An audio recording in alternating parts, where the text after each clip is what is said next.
లేదా సార్ చెప్పినాళ్ళే మా ప్రూఫ్ కొద్దిగా మాకి ఎవరు తీసినారు ఏమి అంటే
మీ అందరికీ తెలుసు 27, 29 ఈ దాంట్లో మన కడప జిల్లాలో మహానాడు అత్యంత వైభవంగా జరిగింది.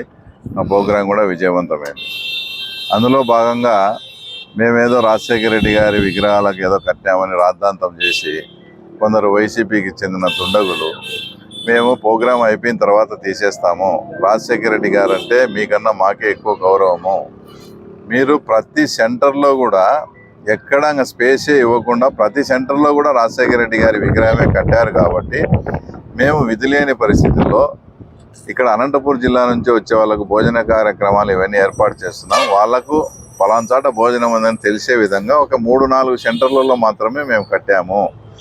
మీకు అంత మరీ నిజంగా అంత అభ్యంతరకరం అయితే మహానాడు అయిపోతానే మేమే స్వయంగా తీస్తామని కూడా చెప్పినా కూడా వినకుండా వాళ్ళు ఏదన్నా మీకు అభ్యంతరం అయితే మున్సిపాలిటీ వాళ్ళకి చెప్పాలా లేదా పోలీసు వాళ్ళకి చెప్పాలా, దౌర్జన్యంగా వాళ్ళే వచ్చి మా జెండాలు పీకి వాటిని కాళ్ళతో తొక్కి మహానాడు జరిగే సందర్భంలో ఈ రకంగా చేయడం అనేది తప్పకుండా ముమ్మాటికి కూడా ఇది చాలా ఖండించాల్సిన విషయం. ఎందుకంటే పులివెందుల ప్రశాంతంగా ఉంది. ఇలాంటి సంఘటనలు జరిగి ఇక్కడ శాంతి భద్రతలకు విఘాతం కలిగే విధంగా వాళ్ళు ప్రవర్తించడం దారుణం. కాబట్టి వాళ్ళ మీద తగిన కఠిన చర్యలు తీసుకోవాలని కూడా తర్వాత ఎస్పీకి పోలీసు వారికి కూడా నిన్ననే విన్నవించడం జరిగింది.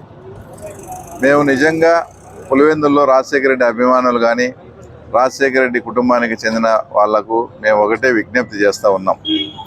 మేమేమి రాజశేఖర రెడ్డి గారి భార్య ఆయన సతీమైనటువంటి విజయలక్ష్మి అమ్మ మీద మేమేమి జగన్మోహన్ రెడ్డి లాగా మేము కేసులు పెట్టలేదు. మేమేమి రాజశేఖర రెడ్డి కూతురైనటువంటి షర్మిలమ్మ గారి మీద ఆమెకు రావాల్సిన న్యాయంగా రావాల్సినట్టు కూడా ఇవ్వకుండా ఆమెను ఇబ్బంది పెట్టింది లేదు. మేము రాజశేఖర రెడ్డి ఒక రాముడైతే వివేకానంద రెడ్డి ఒక లక్ష్మణుడిగా పనిచేసినారు. అలాంటి రాముని తమ్ముడు లక్ష్మణుడు అయినటువంటి ఆయన్ను మా పార్టీకి చెందిన వాళ్ళు కానీ మేమేమి ఆయనను చంపినారని అభియోగాలు మేము ఎదుర్కొనలేదు. నిజంగా రాజశేఖర రెడ్డి అభిమానులు ఎవరైనా ఉంటే రాజశేఖర రెడ్డి గారి సతీమణికి అవమానం జరిగింది, రాజశేఖర రెడ్డి కూతురికి అన్యాయం జరిగింది, స్వయాన రాజశేఖర రెడ్డి గారి తమ్ముని చంపినారు. ఇలాంటి వాటి మీద మీరు ఆ పనులు చేసిన వాళ్ళ మీద మీరు పోరాడండి. కానీ ఇలా రాజశేఖర రెడ్డి గారిని అడ్డం పెట్టుకొని రాజకీయం చేయొద్దని కూడా మేము వాళ్ళకి హితవు పలుకుతూ, అలాగే అవినాష్ రెడ్డి గారు 2 రోజుల కిందట ఆయన మహానాడులో ఆత్మస్థుతి పరనింద తప్ప ఏమీ లేదని మాట్లాడడం జరిగింది. ఆయనకు ఏమన్నా ఇప్పుడు మహానాడు అనేది మా పార్టీకి సంబంధించిన విషయం. ఆయనకు మా పార్టీలో ఫస్ట్ రెండు రోజులు డెలిగేట్స్ మీటింగ్ ఉంటుంది, తర్వాత పబ్లిక్ మీటింగ్ ఉంటుంది. డెలిగేట్స్ మీటింగ్లో మా పార్టీ సంస్థాగతం గురించి, మా కార్యకర్తల సంక్షోభం గురించి మాట్లాడతారు. బహిరంగ సభలో మా ప్రాంతానికి ఏం కావాల్సినవి వాటి గురించి మాట్లాడతారు.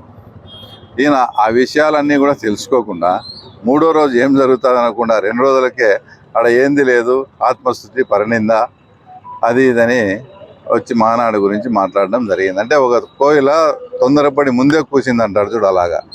నిన్న ఆయన రాయలసీమ గురించి మాట్లాడుతూ మా చంద్రబాబు నాయుడు స్టీల్ ప్లాంట్ 10 రోజుల్లో స్టార్ట్ చేస్తాం, జిఎన్ఎస్ఎస్ నుంచి కడపకు ఆ తర్వాత 1000 కోట్లు ఖర్చు అయితే అది కూడా ఇస్తాం, గోదావరి పెన్న అనుసంధానం పనకచంద్ర దగ్గర డ్యామ్ 80,000 కోట్లతో చేస్తాం, తర్వాత హిస్టారికల్ ప్లేస్ అయిన గండికోటలో 100 అడుగులతో శ్రీకృష్ణదేవరాయల విగ్రహం పెడతాం, ఆ తర్వాత హార్టికల్చర్ హబ్ చేస్తాం దీన్ని, తర్వాత గ్రీన్ ఎనర్జీ పరంగా ఓర్వకల్ ఇక్కడంతా, తర్వాత విద్యుత్ ఉత్పత్తి చేసి ఆ రకంగా చేస్తాం. ఇలాంటి ఎన్నో రకాల రాయలసీమకు సంబంధించిన వరాలు ప్రకటిస్తే అవినాష్ రెడ్డి గారు 3వ రోజు ఏం జరుగుతుందో అనుకోకుండా అవగాహన లోపంతో ఆయన ఏంది లేదు మహానాడు ఆత్మస్థుతి పరనింద అని మాట్లాడడం ఆయన హుందాతనానికే ఇది పనికిరాదు. వాళ్ళ పార్టీలోనే ఏరే వాళ్ళు అవినాష్ రెడ్డి దేనికి తరం అవుతాడు? ఏదన్నా ఇంట్లో బల్బులు ఫ్యాన్లు అందుకు చెడిపోతే స్టూల్ లేకుండా రిపేర్ చేసుకునేదానికి, ఎందుకంటే హైట్ ఉంటాడు కదా, దానికి తప్ప అతను దేనికి తరంగాడని వాళ్ళ పార్టీ ఒక ఎక్స్ఎమ్మెల్యే కూడా మాట్లాడడం జరిగింది. కాబట్టి ఇలాంటివి మాట్లాడేటప్పుడు ముందు ఆలోచించుకొని 3వ రోజు ఏం జరుగుతుంది, ఏం వరాలు ప్రకటిస్తాడని ఆ తర్వాత తెలుసుకొని, ఈరోజు మన రాయలసీమకి ఇన్ని చేసినామని చెప్పినాం, మళ్ళీ వాటి గురించి ఏం సమాధానం చెప్తావు? కాబట్టి ముందు ఒక ప్రోగ్రాం ఏదైనా జరిగేటప్పుడు ప్రోగ్రాం జరిగిన తర్వాత మాట్లాడడం మంచిది. విగ్రహానికి అయి కట్టారని చెప్పారు. మేము మిమ్మల్ని ముందే ఇక్కడికి రమ్మన్నాం. రాజశేఖర రెడ్డికి ఎక్కడైనా టచ్ అయినాయా జెండా కానీ మాది కానీ? మీరే చూడండి. మేము ఒక పద్ధతి ప్రకారం పోనీ మేము వేరే చోట డెకరేషన్ చేసుకునేదానికి మాకు ఎక్కడన్నా ప్లేస్ ఉందా? లేదు. అలాంటప్పుడు దీన్ని బూత్ చూపించి పోలీసులను అడ్డం పెట్టుకొని, సరే పోలీసులు అడ్డం పెట్టుకొని చేయాలంటే సంవత్సరం అయింది. ఎవడైనా ఒక వైఎస్ఆర్సీపీ కార్యకర్త ఎవడైనా సరే వచ్చి నన్ను పోలీసులను అడ్డం పెట్టుకొని నువ్వు కక్ష సాధింపు చర్య చేసినావని నాకు చెప్పండి, నేను ఇప్పుడే వాళ్ళకి సమాధానం కూడా చెప్తాను. వాళ్ళంతకు వాళ్ళు ఇప్పుడు ఒకవేళ జరిగింది, ఈడ చుట్టూ కట్టినప్పుడు మీరు మున్సిపాలిటీ వాళ్ళకి కంప్లైంట్ చేసినారు, ఆర్డీఓ కంప్లైంట్ చేసినారు. ఏదంటే మున్సిపాలిటీకి సంబంధించిన సిబ్బంది వచ్చి ఇవి తొలగిస్తారు, లేదా ఆర్డీఓ గారికి సంబంధించిన సిబ్బంది, లేదా పోలీసులు వచ్చి వీటిని తొలగించడం ధర్మం. మేము ఒక పక్క మహానాడు జరుగుతూ ఉంటే మీరంతా దౌర్జన్యంగా వచ్చి జెండాలు పీకి కాళ్ళతో తొక్కి చేయడం అనేది, ఇంత చేసిన తర్వాత పోలీస్ యాక్షన్ తీసుకోరా? పోలీస్ యాక్షన్ తీసుకుంటే తర్వాత మళ్ళీ పోలీసులను అడ్డపెట్టుకొని దద్దమ్మ రాజకీయాలని ఆయన మాట్లాడుతున్నాడు. సిగ్గులేని లఫ్ట్ రాజకీయాలు చేసింది మీరు.